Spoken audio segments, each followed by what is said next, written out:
Thank you, नमस्कार।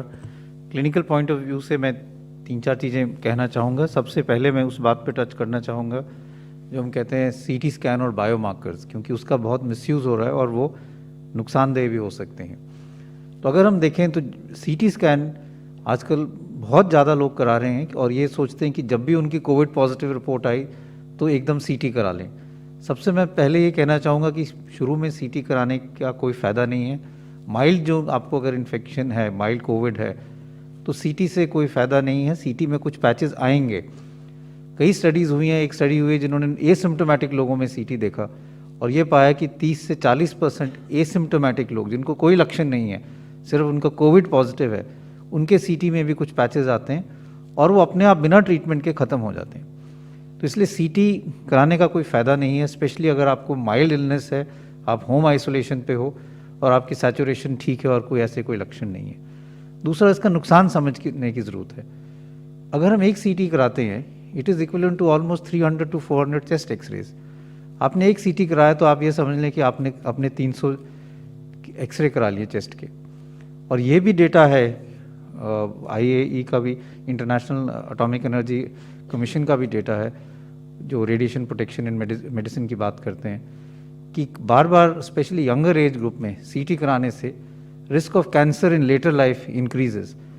तो आप अपने आप को नुकसान ही ज़्यादा करा रहे हैं जब उसकी ज़रूरत नहीं है, क्योंकि आप अपने आप को रेडिएशन एक्सपोजर कर रहे हैं और उससे बाद में कैंसर होने का चांस बढ़ सकता है। इसलिए मैं यही कहूँगा कि अगर आपको कोई सिम्टम नहीं है, माइल्ड डिजीज़ है और सैचुरेशन ठीक है, तो प्लीज़ सीटी ना कराएं। सीटी तभी कराने की ज़रूरत पड़ती है अगर आपको मॉडरेट इलनेस है और आप हॉस्पिटल में एडमिट हो रहे हैं, और अगर डाउट हो तो पहले चेस्ट एक्सरे कराना चाहिए, उसके बाद ही सीटी स्कैन कराएं।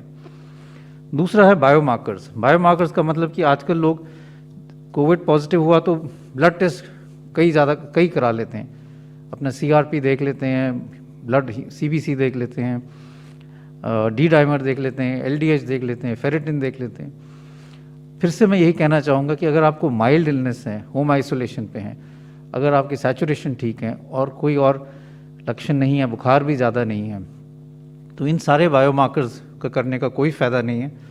इससे पैनिक रिएक्शन ही ज़्यादा होगा। ये सारे बायोमार्कर्स एक्यूट फेज रिएक्टेंट है, मतलब अगर आपके बॉडी में कभी भी इन्फ्लेमेशन होगी तो ये बढ़ेंगे।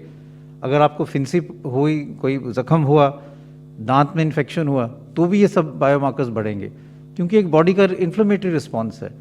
तो इससे ये नहीं पता चलता कि आपकी बीमारी जो है वो बढ़ गई है। लोग ये घबरा जाते हैं कि मेरा CRP बढ़ गया इसलिए अब मुझे स्टीरॉयड शुरू कर लेना चाहिए, और उससे ज़्यादा नुकसान हो जाता है। तो इसलिए मैं यही फिर से कहना चाहूँगा कि चाहे वो बायोमार्कर्स हों, चाहे CT स्कैन हो, माइल्ड केसेस में उसकी कोई इंडिकेशन नहीं है। और अगर आपको ये कराना है तो डॉक्टर की सलाह से, जब आपको मॉडरेट इलनेस हो तभी कराएं, और ये समझें कि इसका नुकसान भी हो सकता है और अननेसेसरी बायोमार्कर्स की रिलायंस के कारण ओवर ट्रीटमेंट हो सकता है, जिससे नुकसान हो सकता है। तो इसलिए ये बहुत ज़रूरी है कि हम समझें कि biomarkers can be more harmful. CT scan तभी करना चाहिए अगर उसकी इंडिकेशन हो। कुछ लोग ऐसे हैं जो हर 3 दिन बाद CT करा रहे हैं, और मैं उनको यही कहना चाहूँगा कि इससे नुकसान ज़्यादा है। आप अपनी बॉडी को रेडिएशन एक्सपोजर कर रहे हैं जो बाद में नुकसानदेही हो सकता है।